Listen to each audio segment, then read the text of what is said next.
Hola, buenas tardes a todos. ¿Qué tal estáis? El vídeo de hoy nos va a acercar a la figura de Don Carlos y diréis, ¿quién es este? Pues el príncipe Don Carlos era hijo de Felipe II y nació en el año 1545 de la unión de el rey Felipe II y de su prima María de Portugal, la cual murió apenas 4 días tras el parto. A esta mujer le salvó la muerte de ver cómo su hijo a lo largo de su vida cometería bastantes locuras. Durante su infancia, don Carlos estuvo poco tiempo con su padre, ya que éste pasaba largas temporadas fuera de España. Sin embargo, no podemos afirmar que los trastornos que iban a desarrollarse en el joven príncipe se debieran a esa carencia de calor paterno. Lo cierto es que no era el primer loco, entre comillas, de la familia. Tenemos que tener en cuenta que siempre ha pasado a la historia su bisabuela con el nombre de Juana la Loca y que la abuela de esta, a su vez, Isabel de Portugal, también terminó sus días pues encerrada en una torre y adjudicándole adjetivo de loca. Si a esto además le sumamos la feroz endogamia practicada por las familias reales de Europa en aquella época, pues lo cierto es que las probabilidades de que saliese un chico con bastantes trastornos psiquiátricos eran altas. Y así fue lo que sucedió. Se dice que hasta los 9 años de edad era un niño normal. Sin embargo, en ese mismo año, al cumplir los 9, su padre marchó a Inglaterra para casarse con María Tudor, que era la reina de aquel país, y permaneciendo allí 5 años. A raíz de su ausencia, se produce una mutación en el carácter del príncipe, sintiéndose abandonado. Eso sí, la madrastra, María Tudor, nunca estuvo a su lado, lo cual lo hubiera, yo creo que empeorado, ya que recordad que María Tudor es la que pasó a la historia con el sobrenombre de Bloody Mary, María la Sangrienta. Para el estudio resultó que nuestro don Carlos pues, era bastante torpe, aprendiendo a leer y a escribir a duras penas. El chico prefería invertir su tiempo en aficiones que empezaban a pues, dar cierta connotación de psicopatía, como por ejemplo asar liebres vivas o maltratar a sus caballos llegando a cegarlos. Y ya a los 11 años entra directamente en la psicopatía pura y dura, ordenando azotar, por ejemplo, a una muchacha por simple diversión. Con el paso del tiempo, solo llegó a mostrar interés por 3 cosas: el vino, la comida y las mujeres. Sin embargo, su estrambótico comportamiento no fue óbice para que las Cortes de Castilla lo reconocieran como heredero al trono. Véase que en algún momento los miembros de dichas Cortes tampoco estaban muy bien de la cabeza, porque tendrían que habérselo pensado, debido al comportamiento de su futuro heredero. Estando estudiando en Alcalá de Henares, se produciría un suceso clave en la vida de nuestro príncipe don Carlos. Mientras perseguía a una doncella, vaya usted a saber con qué intenciones, cayó por unas escaleras. Sufrió graves lesiones en la cabeza y perdió la vista durante algún tiempo. Estuvo tan cerca de la muerte que, bueno, pues se tomaron decisiones desesperadas para evitar que el heredero al trono falleciera.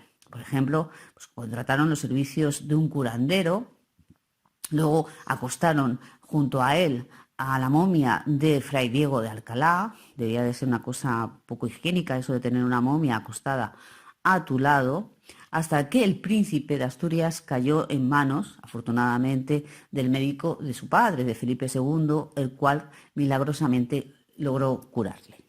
Sin embargo, tras su curación, sus berrinches fueron a peor y su mala leche ya no te cuento. Tiró por la ventana a un paje que lo contradijo. Atacó con un cuchillo a los ministros de su padre e hizo a un zapatero comerse unas botas que le había elaborado y que le resultaban estrechas.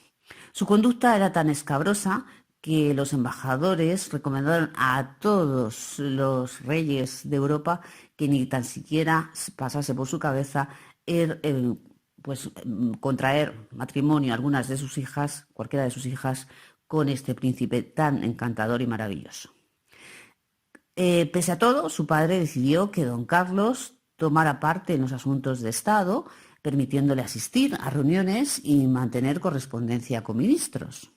Aunque esto no fue un impedimento para que el príncipe continuara con sus fechorías.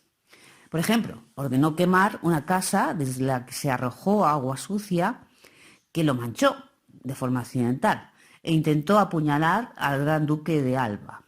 Ante estas actuaciones, el rey, su padre, se sentía cada vez más mosqueado, por decirlo de alguna manera, con su querido hijo. Para colmo, el príncipe don Carlos se vio involucrado en una peligrosa crisis de Estado. En los Países Bajos, entonces que eran de dominio español, había focos de rebeldía hacia la monarquía hispánica y corrió el rumor de que don Carlos iba a viajar a Italia para desde allí partir hasta Países Bajos y apoyar, sí, apoyar, aunque parezca mentira, la rebelión contra su propio padre. Pues pidió a su tío don Juan de Austria, ya sabéis que es medio hermano de Felipe II, viajar con él hasta Italia. Sin embargo, don Juan de Austria informó a su hermanastro, a Felipe II, de las pretensiones de su hijo, con lo que no se le permitió hacer ese complot. Días antes, don Carlos había comunicado a su confesor que tenía intenciones de matar a un hombre. Y todo sugería que ese hombre era ni más ni menos que Felipe II, su padre.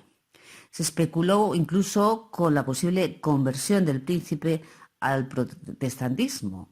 Ya estaba por aquel entonces muy en alza. Lo que hubiera sido un auténtico desafío a su padre, si tenemos en cuenta que Felipe II era un verdadero integrista católico.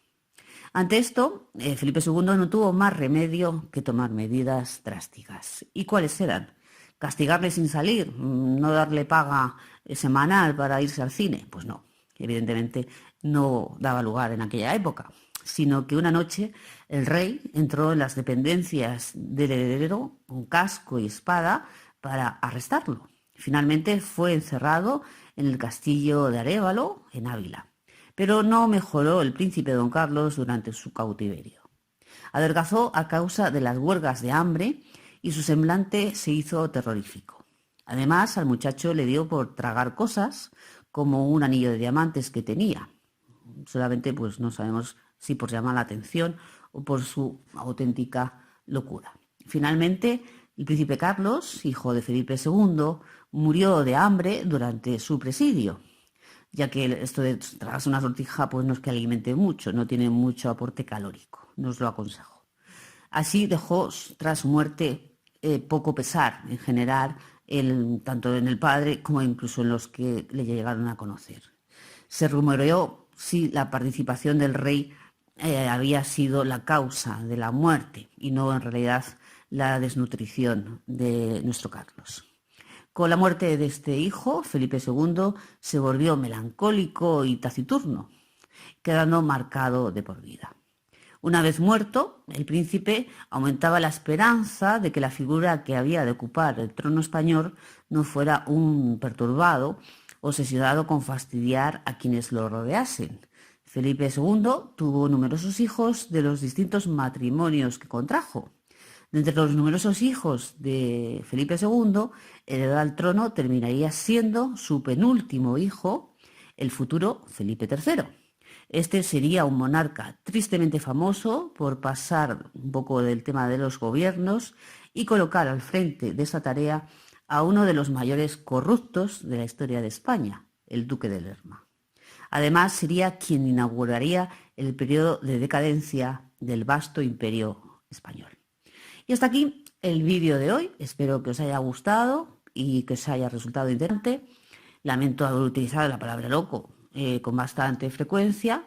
Últimamente el tema de las palabras tabú está muy de moda, desde haber utilizado trastorno psiquiátrico y otras palabras sinónimas y menos, que resultasen malintencionadas, pero en definitiva estamos ubicándonos en la historia del medievo y por aquel entonces la gente no entendía de trastornos psiquiátricos, sino que directamente consideraban locos a las personas. Así que espero que me permitáis estas palabras. Así que con todo esto, como siempre os digo, un beso para todos y hasta la próxima.